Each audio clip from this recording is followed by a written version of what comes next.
Bismillahirrahmanirrahim. Assalamualaikum warahmatullahi wabarakatuh. Perkenalkan, nama saya Putri Rahayu, P3A. Saya akan memaparkan materi yang berjudul Spread Spectrum. Konsep spread spectrum merupakan teknologi dengan teknik komunikasi yang menitik beratkan pada penggunaan bandwidth dan power peak. Teknik ini juga lebih banyak menggunakan modulasi linear cable dan memiliki bentuk sinyal seperti sinyal noise.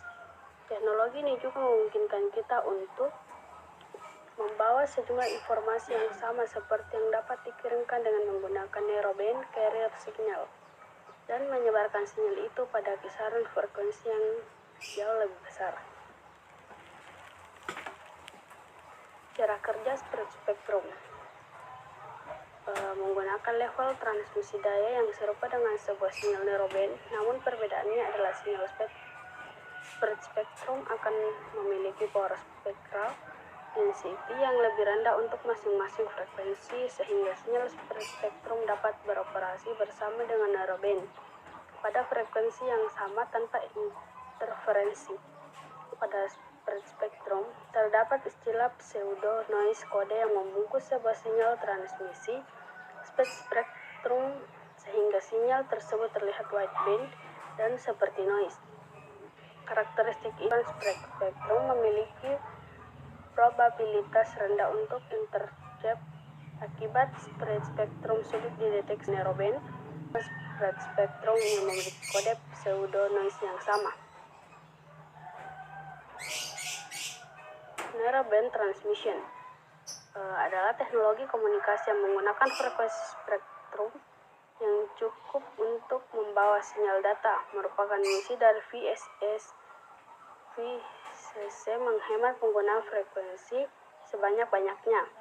Spread spectrum bertentangan dengan misi itu karena memakai frekuensi yang jauh lebih lebar untuk meneruskan informasi. Itu menggambarkan perbedaan di antara narrowband dan transmisi spread spectrum. Adapun jenis-jenisnya, yang pertama DSS direct sequence spread spectrum. Ini merupakan jenis spread spectrum yang paling luas dikenal dan paling banyak digunakan karena sistem ini dikenal paling mudah implementasinya dan memiliki data rate yang tinggi.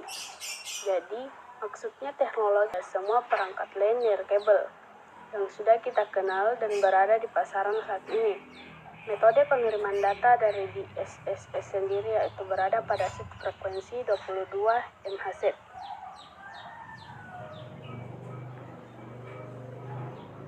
Bagaimana dia? DSS menggabungkan sinyal data pada stasiun pengiriman dengan suatu data rate bits sebagai shipping kode atau processing gain. Processing gain yang tinggi meningkatkan tahanan sinyal terhadap interferensi seperti gambar di bawah.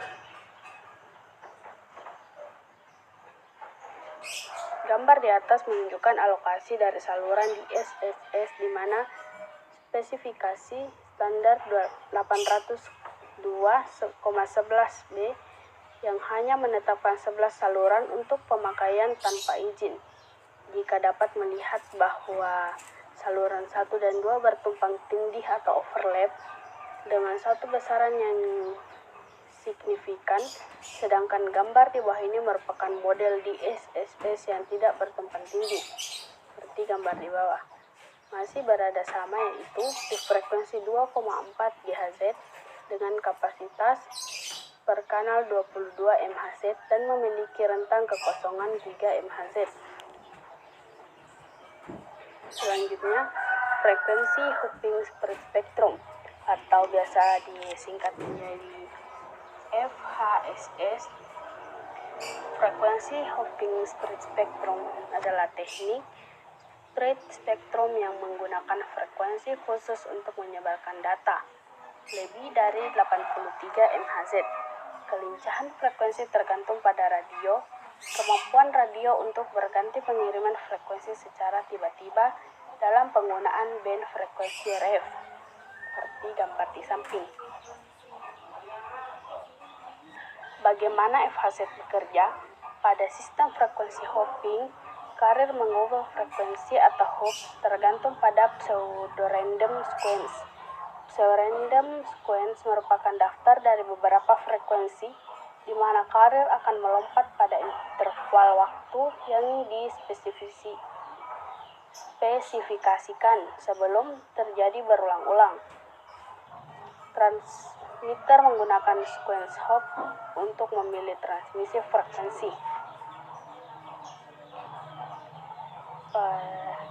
Selanjutnya, OFDM atau Orthogonal Frequency Division Multiplexing merupakan teknik pentransmisian data berkecepatan tinggi dengan menggunakan beberapa sinyal karir secara paralel dalam pemodulasiannya, sehingga data yang ditransmisikan akan mempunyai kecepatan yang lebih rendah. Teknik seperti ini dapat menghemat bandwidth kanal sistem komunikasi. Teknologi ini merupakan teknik modulasi untuk komunikasi wireless broadband di masa yang akan datang karena tahan melawan frekuensi, selective fading, dan interferensi narrowband, dan efisien menghadapi multi-path delay spread. Adapun diagram blok OFDM seperti di bawah. In serial to parallel ke modulasi IFFT, EDD, cyclic prefix, kemudian parallel to serial, channel plus noise, serial to parallel, remove cyclic prefix, VT, demodulasi, paralel to serial, kemudian keluar. Bagaimana OFDM bekerja? Deretan data informasi yang akan dikirimkan dikonversikan ke dalam bentuk paralel, sehingga jika bitrate semula adalah R, maka bitrate pada tiap-tiap jalur paralel adalah R per N, di mana N adalah jumlah jalur paralel atau sama dengan jumlah subkarir. Setelah itu, sinyal akan dimodulasikan, kemudian akan dilakukan pembuatan simbol OFDM oleh IFFT. Setelah itu dikembalikan lagi dalam bentuk serial. Gambar di samping merupakan spektrum dari sinyal OFDM. Meskipun saling overlapping, mereka tidak saling menginterferensi. Dari gambar di samping, jika ditarik suatu garis lurus, maka nilai puncak dari satu subkarir akan terhubung dengan nilai minimum dari subkarir yang ada di sebelahnya.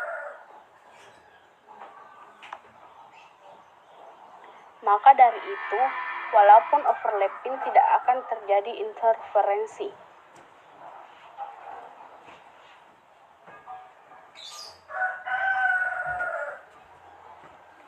Sekian pemaparan materi dari saya. Lebih dan kurangnya mohon dimaafkan. Wassalamualaikum warahmatullahi wabarakatuh.